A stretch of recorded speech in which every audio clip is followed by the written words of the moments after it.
আমি আবার তোমার প্রেমে পড়তে চাই দীপিতা। আবারও সেই কবেকার, সেই ফেলে আসা সেই দিনের মতো করে। সেই কবেকার যখন আমরা ছিলাম আদিম সেই হিম পৃথিবীর মতোই বন্য, অমলিন, স্নিগ্ধ।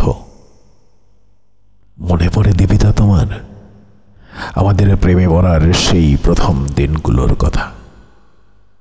আমরা তখন ছিলাম তারাভ্র, মনোমোহিনীর কোনো ঝর্ণার মতোই জন্মনে, অস্থির, চঞ্চল, আর প্রকৃতির মতোই হিম অনাবিল, নির্মল, স্বচ্ছ।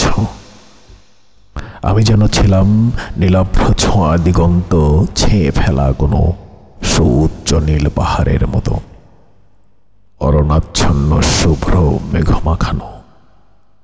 আর তুমি তো ছিলে সেই পাহাড়ের গা ঘেঁষে এঁকে বেঁকে বয়ে চলা কোনো ছিপছিপে তরসী চঞ্চল নদীর মতো, টলটলে অরণ্য স্নিগ্ধ। মনে পড়ে দীপিতা তোমার? আহ, দিনগুলো ছিল রক্তবর্ণ অগ্নিশিখা ফুলের মতোই ছিপছিপে, আগুন মাখানো, রক্তিম, পথচারী কোনো জলময়ূরের মতো সুন্দর, লীলা চঞ্চল, আর আশ্চর্য আগুন স্নিগ্ধ কোনো কবিতার মতোই শুদ্ধ আর স্বপ্ন ভেজা। তাই না দীপিতা? আমাদের প্রতিটি শিরা উপশিরা, মাথা, প্রতিটি চুল, নখ, রক্ত আর সমস্ত শরীরে তখন বইত উদ্দাম প্রেমের অগ্নিদীপ্ত ধারালো বিভা।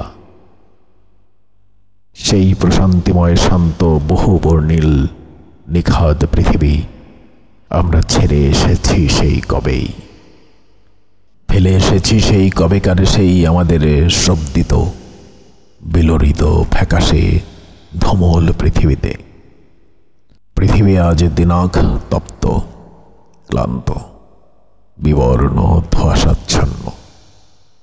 সময়ের সঙ্গে সেই নীল পাহাড় আজ অনেকটাই ক্ষয়ে গেছে, আর সেই স্নিগ্ধ নদী হারিয়েছে তার পেলবতা। আমি আবার সেই পৃথিবীতে ফিরতে চাই দীপিতা, ফেলে আসা সেই আমাদের আদিম হিম নৈকস্য পৃথিবীতে। আমি আবার তোমার প্রেমে পড়তে চাই দীপিতা, আরো একটিবার, সেই কবেকার সেই দিনের মতো করে, যেদিন সহস্র মুখের ভিড়ে স্তম্ভিত হয়েছিলাম আমি তোমাকে দেখে। তোমার চন্দ্রকান্তি হিজিত মুখের পার্থিব স্নিগ্ধতা, তোমার পদপল্লব, তনুতা আর স্বর্ণালী মায়াবী সন্ধ্যার মতো বিশৃঙ্খিত নিবিড় ঘন কালো চুল ক্ষিপ্র গতির রক্তের সঞ্চার করেছিল আমার সমস্ত শরীরে।